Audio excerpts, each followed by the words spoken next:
But cases right now are around 6,000 or 2,000 more than the projected number. How does the palace regard this? Saan kaya nagkulang? What is the government's target number of cases by the end of the month? Well, that's the nature of projections. They remain as projections. You can never tell.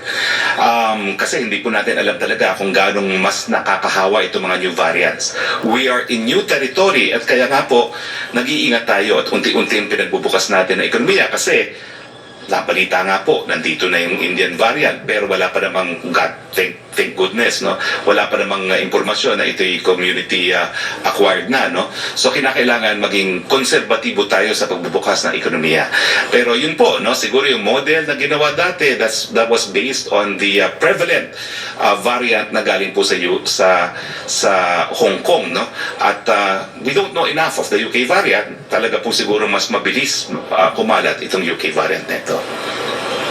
Ang third question ni Pia, the DILG says prevention and not contact tracing is the weakest link in our pandemic response. Does the palace agree? How do we intend to strengthen this?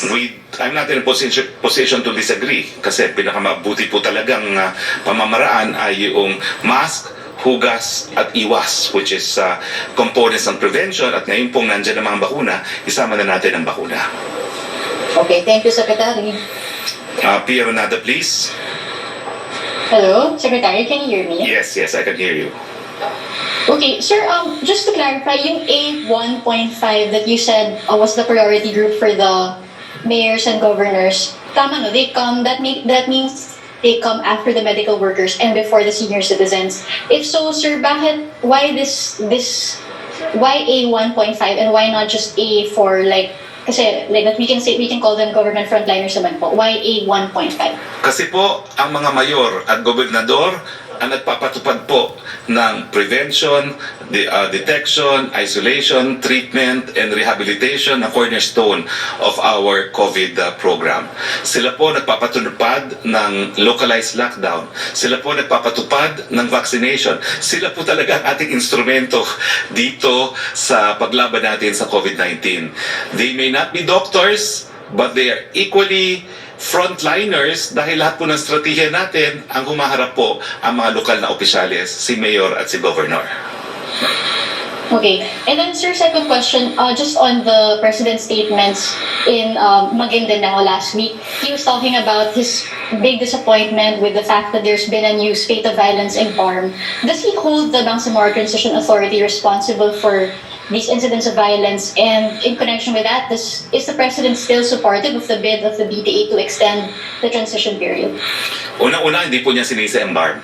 Alam naman po natin na nagkakalat ng lagim dyan sa BARM ay mga bandido, BIFF, na splinter groups of BARM.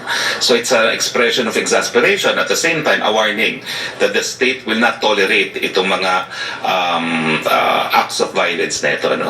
Pangalawa, he continues to be supportive po of the initiative for the transition. Okay, and lastly, sir, the BTA was supposed to have presented a plan on how to address the violence by BIF during their meeting with the President. We just want to know if how the President received it and ano pong thoughts niya on how the BTA can solve the problems of violence in the region.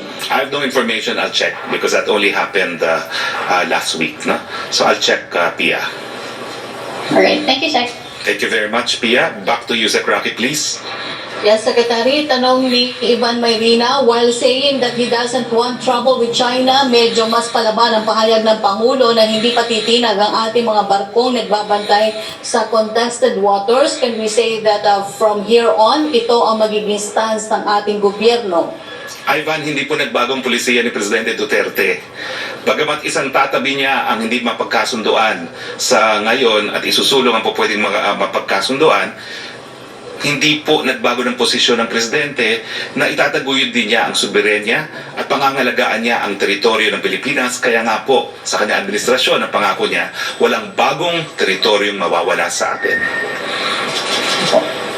Question from Maricel Halili ng TV5. Dr. Leah Chon said we cannot achieve herd immunity by December with the current rate of vaccination. He said we should meet need at least 300,000 vaccination a day, and it's about time to open vaccination for A4. I understand that the vaccines from COVAX facility can only be used for A1 to A3 categories. How about other brands like Sinovac and Sputnik? Can't we start using those vaccines for A4? Una-una po, it has always been the plan na pag dumami ng supply natin, bubuksan na natin ang A4 and A5. And I will correct, Dr. Lechon, mali po kayo. Ang COVAX, hindi nga po kasama ang A4. Ang COVAX, dapat ang susunod na priority, A5, yung mga mahihirap. Kasi gusto nila, equitable access to vaccines. Kaya po, ang gagawin natin, kung makita nyo po dyan sa ating graphics, no, isasabay po natin yung A4 at A5. At ito may magsisimula na tayo, no, if sa Hunyo, if not even earlier, no, possibly within the last week of May, to A3 and A5. Okay. Second question po ni Maricel Hanini. One Sambayanan said that some of the candidates who would like to run under their slate are still hesitant. Does it make the candidates of the administration in better position? Alam niyo po, kung magkakaroon po ng advantage ang administrasyon, mga kandidato ng administrasyon, ito po ay dahil una-una, may pandemya. Pangalawa, nakita nila na ginawa ng lahat ng gobyerno. At pangatlo, it will really depend doon sa vaccine rollout. Pero sa tingin ko po, makakamit natin yung nananais natin na better Christmas, no? At yan po talaga ang problema ng mga kandidato ng oposisyon. Ngayon po, nagdadasal na sila na huwag tayo maging matagumpay dito sa vaccine rollout para silang manalo. Huwag naman pong ganon. Kinakailangan bilang Pilipino, kapit-bisig po tayo. Pagdasal po natin na kahit sila oposisyon, magtagumpay itong ating vaccine deployment. From Chris Jose of Remate, ayon po sa interpretation ng OCTA, 77% daw yung positivity rate sa Puerto Princesa, Palawan. Ayon po sa interview kay OCTA fellow Guido David na dahil umano ito sa mababang testing sa syudad at sinabi niya na sa bawat 10 matitest doon, 8 ang nagpupositibo sa COVID-19. Ang tanong po, ano po ang tulong na ibibigay ng national government? Isa sa ilalim ba sa mas mahigpit na quarantine status ang syudad? In fact po, inakyat po ang quarantine na classification ng Puerto Princesa dahil nag-apila po ang kanilang mayor, no? At ngayon po sila po ay nasa GCQ, dati po sila ay nasa MGCQ. So kung kinakailangan po ng additional testing, alam ko naman po madaming testing facility na dinala sa buong probinsya ng Palawan itong si Governor Pepito Alvarez, no? Siguro po pwede rin nilang hiramin yung capacity ng mga karatig na lugar sa Puerto Princesa kung kinakailangan ng mas maraming PCR o ipadala sa ibang mga facilities yung kanilang nakukuhan test. Pero kung talagang kinakailangan, I'm sure si testing SAR Vince Dizon will send additional antigen kits if need be dahil madami po tayong binili dyan dahil nga po sa surge. Opo, from Evelyn Quiroz na Filipino Mirror, your recent statement that the Julian Felipe Reef was outside the Philippines' exclusive economic zone drew the ire of several senators and DFA Secretary Teodoro Locsin. Where did you get your data of information that the Julian Felipe Reef is outside our EEZ? I cited po a specific paragraph of the arbitral award na nagsasabi na it falls within territorial sea. Ang issue lang po, sino may titulo dun sa mga rocks that can generate territorial sea. It did not come from me. I have a primary source, the decision of the Hague Arbitral Tribunal. Opo, from Kylie Atienza na Business World, will the President certify as urgent the proposed measure seeking to extend the term of Bangsamoro Transition Authority by another 3 years? Umuusad na po yan, no? At ang importante, palaging inuulit ni Presidente ito, no? Bagamat he can certify anything as urgent, kapag naman ang Kongreso hindi talaga convince, mahihirapan din po. Alam niyo po, lilinawin ko, yung certification of urgency, it only means hindi na dadaan sa separate reading yung yung second and third reading, no? Hindi na mag-aantay ng enrolled bill. Kinakailangan kasi i-print yan bago putuhan. Pero kapag certified urgent, hindi na po dadaan sa ganung proseso, isang buto na lang. Pero kung talagang walang suporta, problema pa rin. No? Although, of course, the certification itself will be a signal na importante sa administrasyon to. Pero ang sa mulat-mula, ang sinasabi ni Presidente, respetuhin din natin yung right to self-determination ng lahat ng mamamayan dyan sa area na yan. Kaya kinakailangan makipag-unayan sa mga senador, makipag-unayan sa mga representante ng mga probinsyang apektado.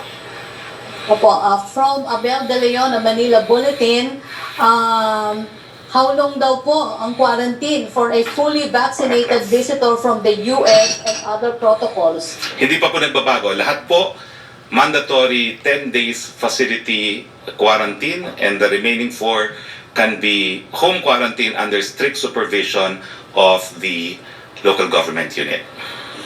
Okay, thank you, Secretary Roque. Yun na po yung mga nakuha nating questions. Okay, again for Evelyn, no, kinote ko po yung lampas na, yung specific paragraph ng ruling, at ito po ulit pinapalabas ko kahit pa kung ano yung specific paragraph. Yan. Yan po. Paragraph 1203B3. Yan po ang aking primary source. As an academic for 15 years, I always I'm guided by primary sources with my conclusions. At yan po ang aking primary source. Okay, maraming salamat Yusek Roque, maraming salamat kay Dr. Gap Legaspi, maraming salamat sa ating mga kasama sa Malacanang Press Corps, at maraming salamat sa inyong lahat po sa patuloy ninyong pagtangkilik sa ating presidential press briefing. Sa ngalan po ng inyong Presidente, Rodrigo Roa Duterte, huwag po kayong mawawala mamayang gabi dahil importante na balikan ang nakalipas na makarating po tayo sa ating patutunguhan.